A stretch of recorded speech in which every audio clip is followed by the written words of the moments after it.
Cet homme est né en 1809. En 1816, à 7 ans, forcé à travailler parce qu'on est en train d'expulser sa famille. En 1818, il perd sa mère. En 1828, il perd sa sœur. En 1831, il lance son premier business et il fait faillite. En 1832, il se présente aux élections législatives. Il perd. En 1833, il emprunte de nouveau de l'argent pour créer un business qu'il lance et qui fait faillite encore. En 1835, il rencontre une femme merveilleuse, il tombe amoureux d'elle, il se fiance et elle meurt. En 1836, il rentre dans une période sombre de sa vie, il rentre dans une dépression profonde. Et il reste alité pendant 6 mois consécutifs.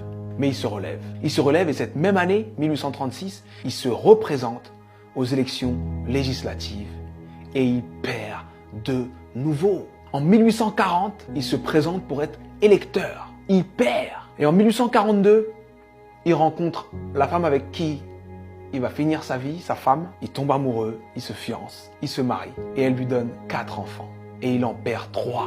En 1843, il se présente au Congrès et il perd. En 1845, il se présente de nouveau au Congrès et il perd de nouveau. En 1850, son fils meurt.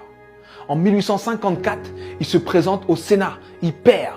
En 1956, il se présente pour être vice-président. Il n'a même pas 100 voix. En 1958, il se présente de nouveau au Sénat et il perd de nouveau. Et en 1960, Abraham Lincoln est élu président des États-Unis d'Amérique.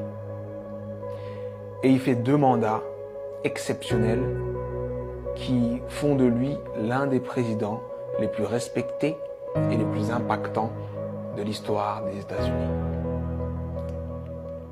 C'était important que je te raconte cette histoire.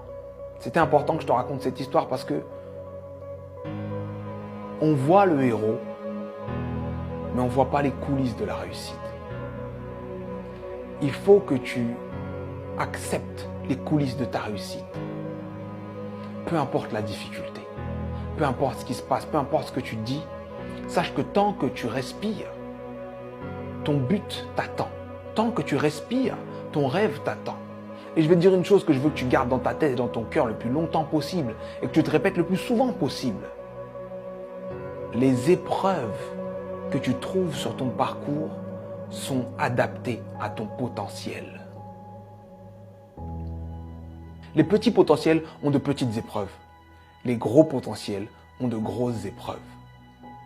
On peut tous, dans nos vies, prendre des feuilles, noter les dates des moments les moins drôles de nos vies, les moments les plus difficiles de nos vies, et faire une liste comme celle que je viens de faire pour Abraham Lincoln. Mais sincèrement, je pense que Abraham Lincoln faisait l'inverse. Pour avancer dans les coulisses de la réussite, pour avancer face à toutes ces épreuves, il faut se focaliser sur ce qu'il y a de bon, de positif et ce qui nous donne envie d'avancer. Donc, je sais que ça peut être dur d'être au cœur de la tourmente, ça peut être dur de perdre des gens, de faire face à l'échec encore et encore et encore.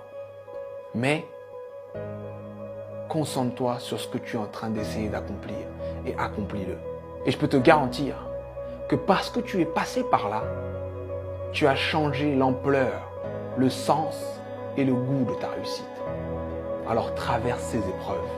Elles sont adaptées à ton potentiel, elles sont là pour te faire grandir.